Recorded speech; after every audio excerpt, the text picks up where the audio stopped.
Assalamualaikum warahmatullahi wabarakatuh. Apa kabarnya teman-teman? Balik lagi di channel kajian online. Harus kita akui saat ini memang masih saja banyak rakyat Indonesia, para elit-elit politik yang memang mencibir atau meragukan kepemimpinan Presiden Prabowo Subianto dan juga Wapres Gibran Rakabuming. Bahkan sebagian kalangan atau sebagian kelompok menyebut, men-tagline, menghasut rakyat dengan tagline Indonesia gelap, menyebut bahwa Indonesia tidak berjalan di jalan yang lurus atau jalan yang benar, malah menuju kehancuran. Tentu hal ini teman-teman diperhatikan juga oleh Presiden Prabowo Subianto dalam salah satu pernyataan terbarunya di Kongres PSI, menyebut bahwa orang-orang seperti ini adalah para pengkhianat. Karena Pak Prabowo di sini teman-teman sekali lagi meyakini Indonesia adalah negara hebat. Indonesia memiliki semua hal yang dibutuhkan untuk menjadi negara maju dan dikelola dengan sebaik mungkin. Jadi Pak Prabowo mengatakan orang-orang yang misalnya menyebut Indonesia adalah kabur aja dulu. Itu sebagai orang-orang yang berusaha untuk mengganggu roda perekonomian, roda pertumbuhan, dan juga stabilitas negara. Tentu teman-teman, saat Pak Prabowo dan juga jajarannya bekerja sebaik mungkin, tapi sekali lagi saya yakin walaupun Pak Prabowo sudah bekerja sebaik mungkin, jajarannya sudah bekerja sebaik mungkin, pasti tetap ada 1, 2, 3 kesalahan. Nah, mirisnya teman-teman, kesalahan-kesalahan itulah yang hanya dilihat, tapi sejuta kebaikan, sejuta ini kinerja positifnya tidak pernah dimention, tidak pernah dirilis. Jadi kalau misalnya satu kementerian bikin satu usaha, itu yang terus digoreng di media. Nah, Pak Prabowo sampai sih teman-teman, kenapa ada pakar, ada orang intelektual, tapi malah menghasut rakyat menyebut bahwa Indonesia ini akan hancur. Nah, seperti apa pidatonya? Kajian online telah merangkumkan pidato Presiden Prabowo Subianto terkait orang-orang seperti ini dan bagaimana menyikapi negara, bagaimana negara menyikapi orang-orang atau kelompok-kelompok seperti ini, apakah akan dilawan oleh force atau seperti apa? Kita bakal simak teman-teman video sebentar.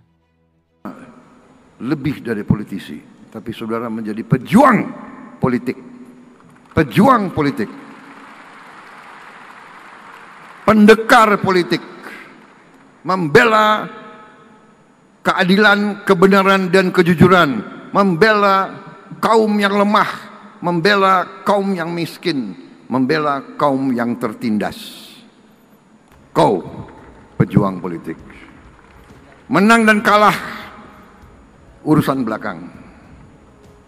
Tapi kalau kau berada di jalan yang benar, insya Allah saudara akan dicintai dan saudara akan didukung.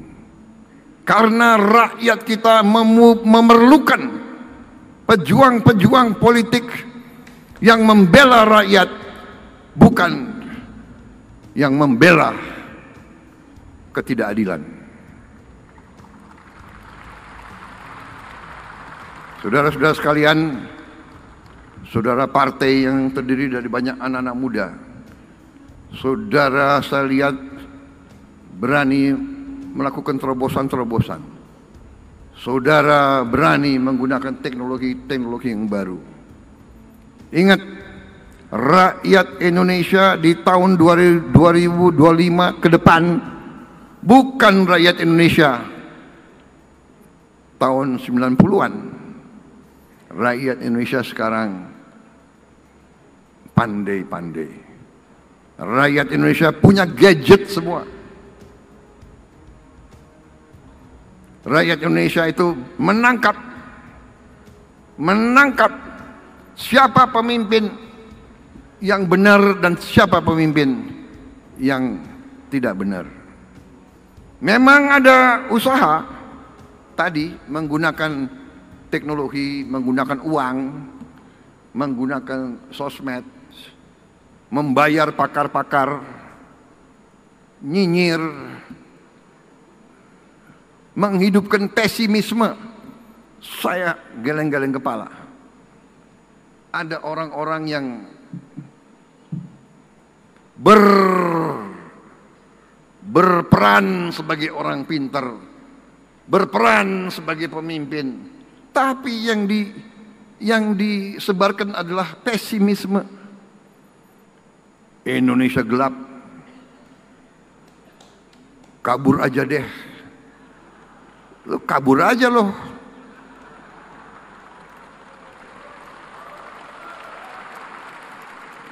Emang gampang lo di situ, di luar negeri, di mana lo? Lo dikejar-kejar di situ lo. Ini, dan ternyata memang ini adalah rekayasa. Ini dibuat-buat. Ini dibayar. Oleh siapa?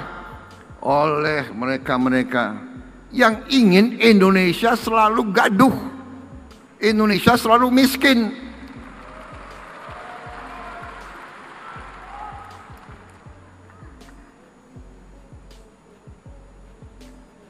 Ya, koruptor-koruptor itu yang biayai demo-demo itu. Indonesia gelap, Indonesia gelap. Sorry ya, Indonesia cerah. Masa depan Indonesia cerah. Saya sudah lihat angka-angkanya, kekayaan kita luar biasa. Tinggal kita bisa mengelola atau tidak. Tinggal kita berani atau tidak menjalankan perintah Undang-Undang Dasar. Saudara-saudara, pada tanggal 20 Oktober 2024, saya dan Mas Gibran disumpah di depan rakyat Indonesia. Kami disumpah untuk memegang teguh Undang-Undang Dasar dan menjalankan segala perundang-undangan yang berlaku. Sumpah. Karena itu, insya Allah saya hanya minta kekuatan dari Yang Maha Kuasa. Berilah saya kekuatan untuk saya berani menegakkan Undang-Undang Dasar Negara Republik Indonesia.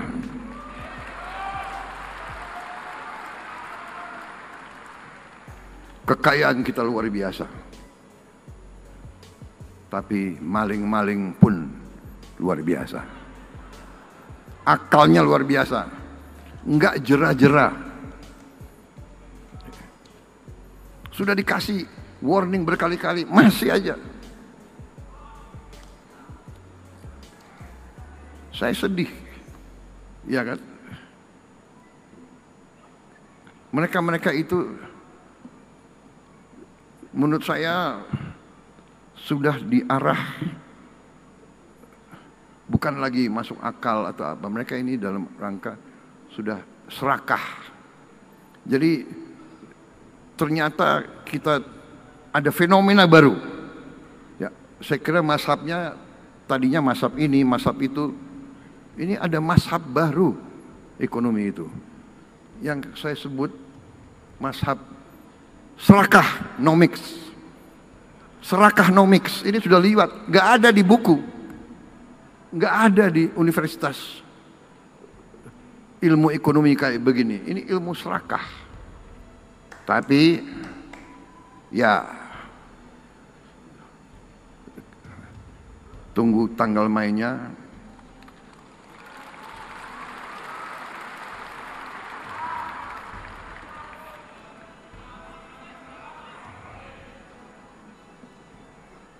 Saudara-saudara, masa depan kita cerah. Saya agak capek. Semua negara ingin ke Indonesia atau mengundang Indonesia ke mereka. Sekarang,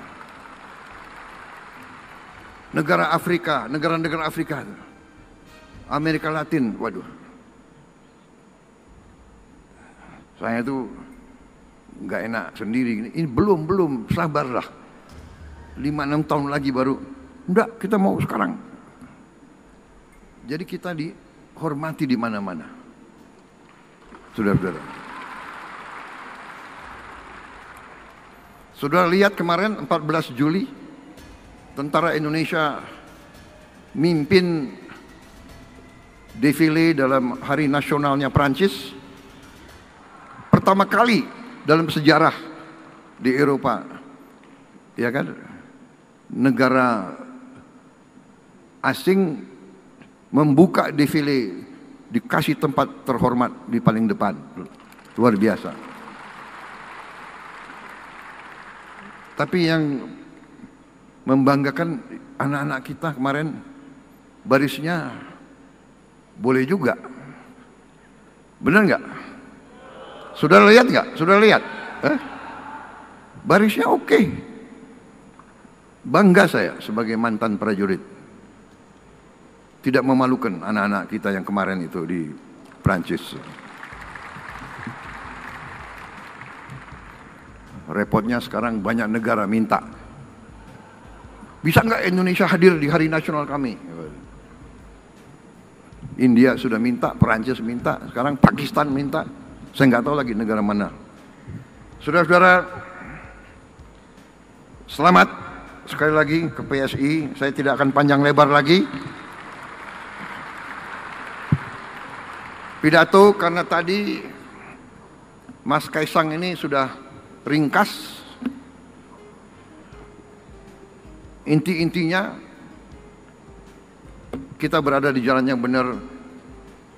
Usaha untuk membuat seolah-olah Indonesia dalam keadaan susah, Indonesia dalam keadaan gelap, Indonesia ekonomi gagal, itu saudara-saudara, itu adalah upaya menurunkan semangat kita, dan itu tidak benar, saudara-saudara sekalian.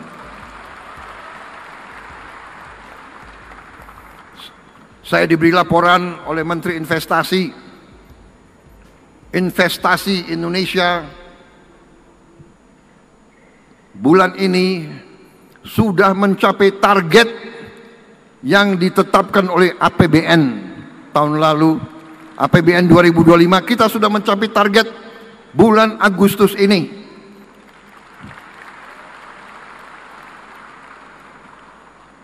Empat bulan sebelum akhir tahun sudah mencapai. Kepala BPS lapor ke saya, angka pengangguran menurun, angka kemiskinan absolut menurun. Ini BPS yang bicara. Kita telah membentuk Sovereign Wealth Fund, dana investasi kedaulatan kita, Danantara, daya Anagata Nusantara, daya energi Anagata masa depan Nusantara bangsa Indonesia. Jadi Danantara adalah energi masa depan bangsa Indonesia. Danantara adalah menjaga dan mengelola kekayaan anak-anak dan cucu-cucu dan generasi penerus kita, saudara-saudara sekalian. Dan Danantara sekarang aset yang dikelola lebih dari 1.000 miliar dolar Amerika.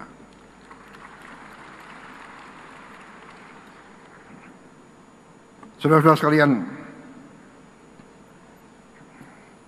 di mana-mana saya didatangi di luar negeri, program-program kita dibahas di luar negeri. Program makan bergizi gratis dibahas di luar negeri. Belum pernah ada program yang semasif kita.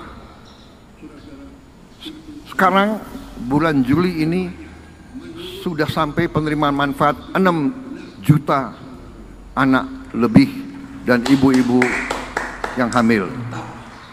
Insya Allah bulan Agustus akhir akan mencapai 20 juta lebih.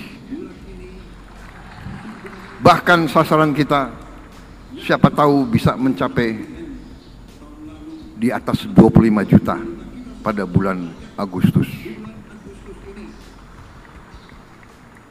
Produksi pangan kita belum pernah dalam sejarah kita memiliki cadangan beras di gudang pemerintah lebih dari 4,2 juta ton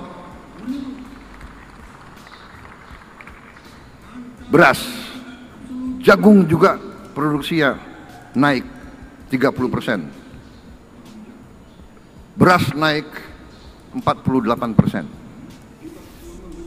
Dan kita akan terus tegakkan. Masih banyak ada permainan-permainan jahat dari beberapa pengusaha-pengusaha ya yang menipu rakyat.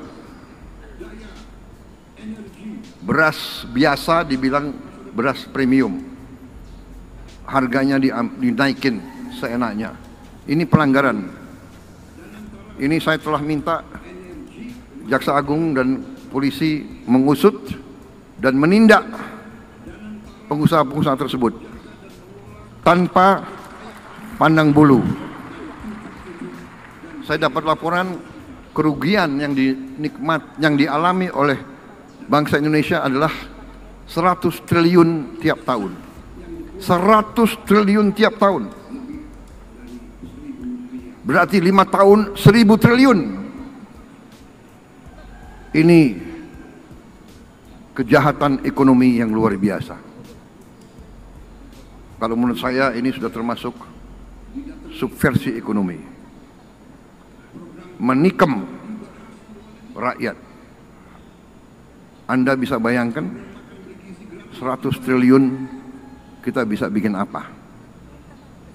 Mungkin kita hilangkan kemiskinan dalam 5 tahun dengan 1000 triliun itu. Terima kasih PSI, dukungan saudara-saudara.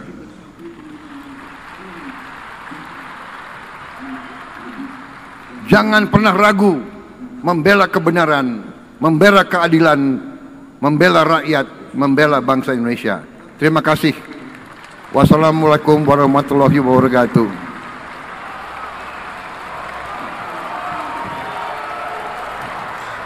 Ya teman-teman, barusan kita telah mendengarkan pidato lengkap dari Presiden Prabowo Subianto yang sekali lagi menegaskan optimismenya dalam perkembangan membangun bangsa dan juga negara Indonesia. Kita tahu teman-teman, saat kita bekerja, kalau misalnya ada yang ingin, itu capeknya bukan main. Kita bisa bayangkan Pak Prabowo yang sudah berkeringat, teman-teman, berdarah-darah, membangun, mencurahkan semua energinya, pikirannya untuk memajukan, mensejahterakan rakyat, masih saja dicibir, masih saja teman-teman diomong-omongi. Bahkan ada sebagian kelompok yang mencoba menghasut rakyat Indonesia dengan tagline Indonesia gelap, dengan tagline kabur aja dulu. Ya, itu mungkin teman-teman tidak sepenuhnya salah, karena ya kita juga tahu banyak ini menteri-menteri ya dari Pak Prabowo yang berasal dari partai yang itu sudah kontrak politik Pak Prabowo. Memang harus ada orang-orang partai yang jadi menteri dan mungkin kinerjanya belum maksimal atau ya belum sebagus orang-orang yang di profesional. Tapi yang jelas teman-teman, Pak Prabowo sudah melakukan yang terbaik. Pak Prabowo sudah melakukan hal-hal yang memang sudah diharuskan, diperlukan agar Indonesia ini berjalan dalam track record yang benar untuk menjadi Indonesia Emas di 2040. Dan kalau teman-teman ya, kalau ada kesalahan 1, 2, 3, 4, 5, 6, 7, 8, 9, 10, ya itu wajar kalau misalnya kementerian itu dipimpin oleh manusia. Tapi kalau dipimpin ya oleh malaikat, ya pasti bangga akan pernah salah. Tapi kan kita dipimpin bukan oleh malaikat tapi oleh manusia. Jadi tetap teman-teman, kritikan, evaluasi terus diberikan, tapi jangan sampai malah menghasut rakyat teman-teman, malah membuat rakyat ini pesimis terhadap pemerintah kita. Nah, setelah nonton video pidato dari Pak Prabowo, punya pendapat yang lain atau mungkin punya gagasan-gagasan yang baru, tulis di kolom komentar, kita bakal diskusikan bersama-sama. Cukup informasi kita hari ini. Terima kasih teman-teman. Sekali lagi subscribe dan nyalakan lonceng notifikasinya biar teman-teman gak ketinggalan informasi menarik lainnya di Kajian Online. Assalamualaikum warahmatullahi wabarakatuh.